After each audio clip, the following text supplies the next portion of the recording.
back alleys of Peebles in preparation for Autumn Drunk Watch, our fascinating insight into the behaviour of these often shy and unpredictable creatures that inhabit our streets after dark. For the first time this year, we're excited to bring you the Autumn Drunk Watch Christmas Special. Reporting from their hide up there on the top floor of the old abandoned Beaches building, the Drunk Watch team has been monitoring the action late at night during this busy season for drunks of all kinds. Christmas brings its own special character and problems for the drunks out on the high street, as you'll hear as we go over live to the Autumn Drunk Watch Christmas Special team. Thanks very much, and you join us on a chilly but festive night here in the abandoned Beaches building opposite the Market Cross. It's December, and we're looking out over Peebles High Street, one of the coldest places on earth. The wind sweeps down from the Arctic Circle, picking up slivers of ice from the Venlaw Hill rooftops and billowing them down the centre of the road. The sun hasn't been seen here since early October. The temperature has plunged to unimaginable depths, and yet, even in these seemingly impossible conditions, there are signs of life. Yes, down there in Dean's Wine, huddled in the shadows but visible on our infrared camera, a middle-aged man is resting his face against the wall. He's still wearing a paper hat from some sort of ritual celebration. We can't decide whether he's asleep or if his face is simply frozen to the stone. We'll keep an eye on him and let you know.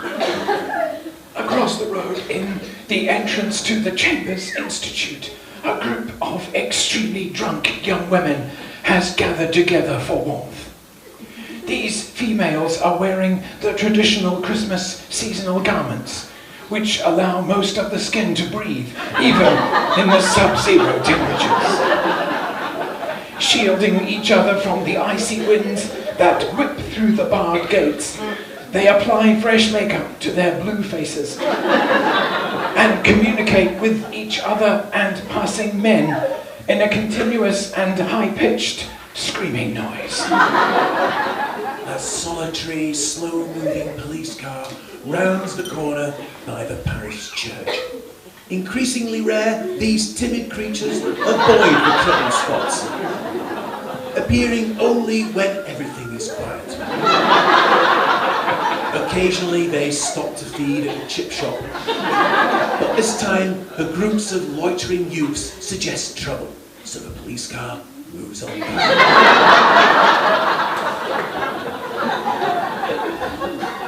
The accelerated melting of budgets means that these police cars patrol wider and wider areas just to survive, and it may be several months before we see one again this far west. Of course, up here in the Drunk Watch studio in the abandoned Beaches building, we're insulated from the cold by our 3 gas patio heaters. We have to extend our thanks to Mrs. McTavish from Innerleithen for these delicious mince pies we're enjoying. Yes, lovely, thank you, Mrs. McTavish. Now, earlier we had a rare sighting of an unaccustomed Christmas drunk. Very exciting. These creatures only appear at this time of year.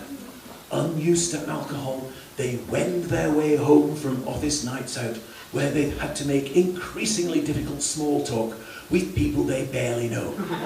And drinking is the only way to cope. This one is male in his mid-40s, possibly a teacher, carrying a secret Santa gift of golf tees in one hand and what appears to be a beer glass in the other.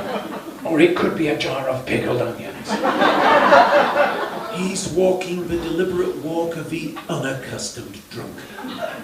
Drifting gently to the left, then he hits the wall, then to the right until he slips off the curb into the road. There he goes. Yep, just missing the lorry part there. He stumbles on a drain grating, but he's made it back to the footpath, and now he's stopped. What's he doing? He's peering down the street, his mouth half open, eyes narrowed, and now The hand is going up to the forehead. Yes, we've seen this stance before, and any minute... Any minute he's going to realise he's walking the wrong way home. Yes, there it is, right there. The slapped forehead and volley of silently mouthed swear words. Yes, he's turned and headed in the opposite direction with a classic furtive glance up and down the street to see if anyone's noticed. Being so very drunk, he thinks everybody's looking at him, but in fact, no one cares. Over at the Tweed Bridge, the temperature is -6, and our cameras have captured a lovely sequence involving a small mixed group engaged in the courtship ritual of photographing each other with smartphones, being drunk and in states of undress, and uploading the images to Facebook. The extreme temperatures, heavy intoxication, and lack of any winter clothing means their movements are severely impaired. Yet their fingers are still able to operate the delicate iPhone screens. This is an exciting evolutionary development and is essential for the group's social coherence. One female has just vomited in the centre of the road, then fallen over into the pool of now freezing chunder, and her friends have gathered round, trying to get the best picture of her before she gets up. And they've left her now because a young male has climbed onto the bridge and is swinging round one of the famous fish lamps over on the edge of the parapet. There'll be high status given to the first person to upload a photo of this. Fascinating Darwinian evolution in action there, showing once again that even here, in one of the most inhospitable places on the planet, we can still find entertainment in other people's misfortune. You can stay with the action here on Autumn Drunk Watch Christmas Special via Twitter or by retuning your radio to our 24-hour broadcast station.